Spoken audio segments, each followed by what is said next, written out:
There is a kind of envy that never introduces itself. It does not arrive with hostility or accusation. It comes dressed in concern. It arrives wearing the face of curiosity. And sometimes, it even arrives wearing a smile. This is the nature of jealousy that the ancient philosophers understood long before the age of social comparison and curated lives. It does not announce itself. It disguises itself. It hides inside questions that sound ordinary, even kind, but carry within them a silent, destructive weight. Friedrich Nietzsche, who studied human nature with a precision that made many of his contemporaries deeply uncomfortable, once wrote that jealousy is the shadow of wounded pride.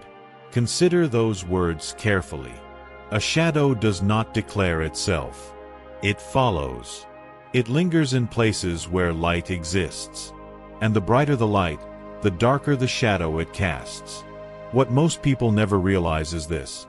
Jealousy, in its most sophisticated form, does not express itself through anger or open hostility. Those are its crude, undisciplined expressions. The more insidious form, the kind that Marcus Aurelius warned his own mind against, manifests as questions. Carefully chosen, strategically placed questions that chip away at another person's confidence while protecting the one who asks them from ever being accused of ill will. There are 5 such questions. And once you learn to recognize them, you will never hear them the same way again. The first question is this: you were just lucky, weren't you? On its surface, this appears to be an observation. A casual remark. But observe what it actually does.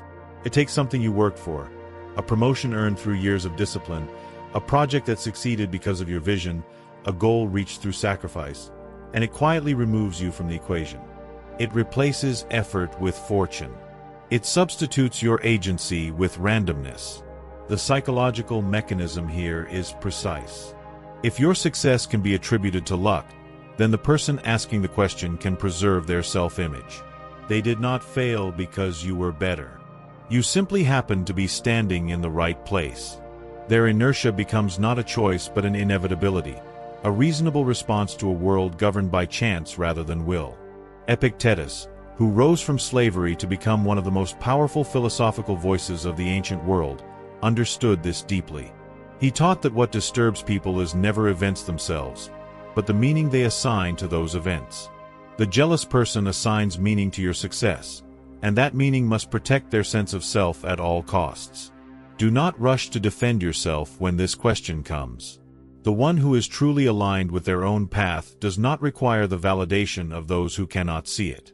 The second question carries a different kind of poison. It asks, "Are you sure this is going to last?" Notice how it enters through the door of caution.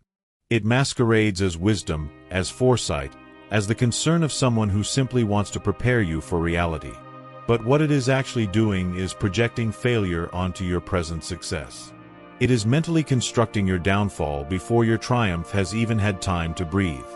A new relationship. Are you sure it's going to last? A growing business. The market is so volatile. A physical transformation. It's so hard to maintain this kind of discipline.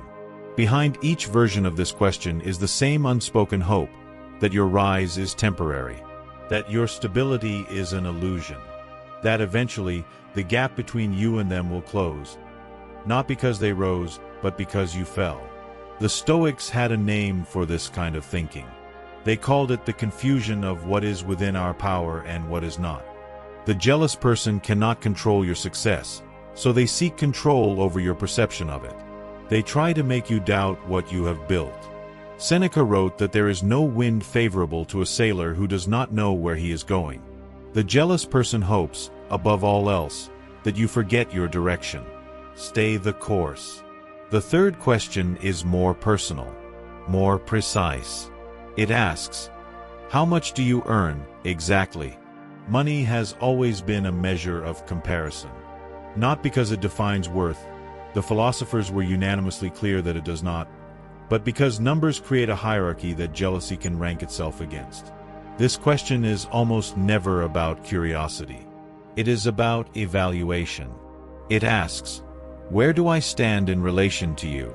Am I above or below? And if the answer disturbs the person who asked, two things tend to happen. Either the number is minimized, that is nothing once you account for taxes, for the cost of living, for everything that comes with it, or the subject is changed entirely, abandoned as if it was never raised. What drives this question is what Aristotle identified as one of the most destructive forces in human social life: the compulsion to measure one's own value by comparison to others. Aristotle understood that this compulsion is bottomless. There will always be someone with more, and a life spent measuring will always end in dissatisfaction. The fourth question sounds, on the surface, like genuine concern. It asks, "Aren't you afraid of failing?" But examine its timing. This question almost never appears before someone takes a risk.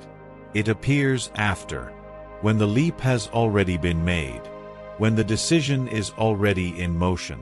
At precisely the moment when doubt would cause the most damage, this question arrives, dressed as wisdom, carrying the weight of a warning.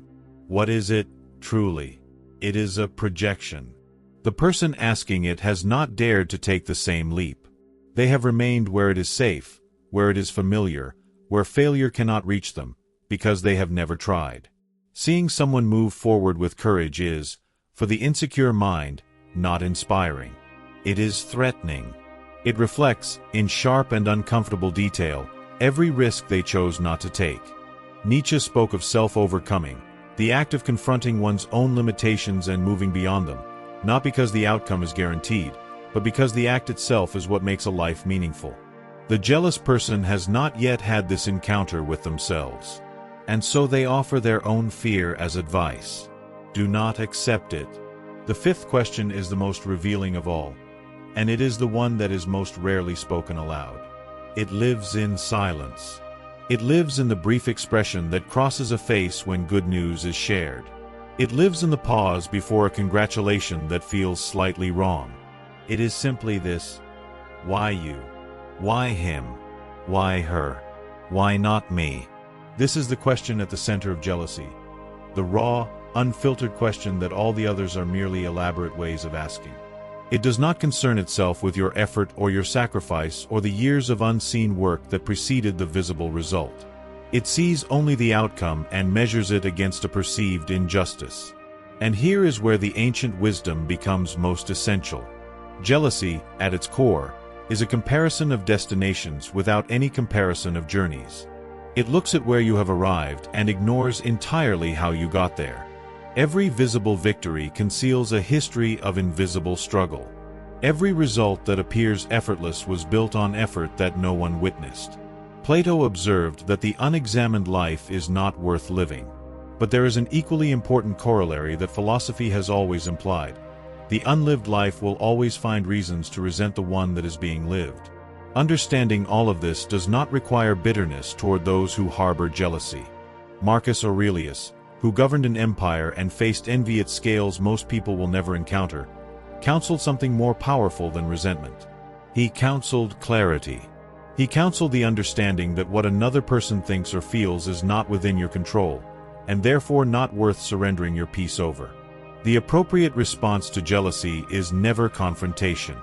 It is never the anxious need to justify your success or to minimize your achievements so that others remain comfortable. Those are the responses of someone who has not yet learned their own worth. The appropriate response is this: remain rooted. Do not explain your success to someone whose agenda is to diminish it. Do not perform humility for an audience that is hoping for your failure. Set boundaries without hostility. Continue moving in the direction that is yours. In the age we now inhabit, where every achievement is broadcast and every step forward is witnessed by hundreds, the conditions for jealousy have never been more fertile. Social comparison is no longer limited to the people we know. It reaches across cities, across cultures, into the lives of strangers. And yet, the psychology beneath it has not changed since the time of the Stoics. The mechanism is identical. Only the scale is larger. The person who is truly aligned with their own purpose does not need to diminish yours. The person who is genuinely secure does not ask questions designed to make you doubt yourself. These 5 questions, about luck, about permanence, about money, about fear, about why you, are not really questions about you at all.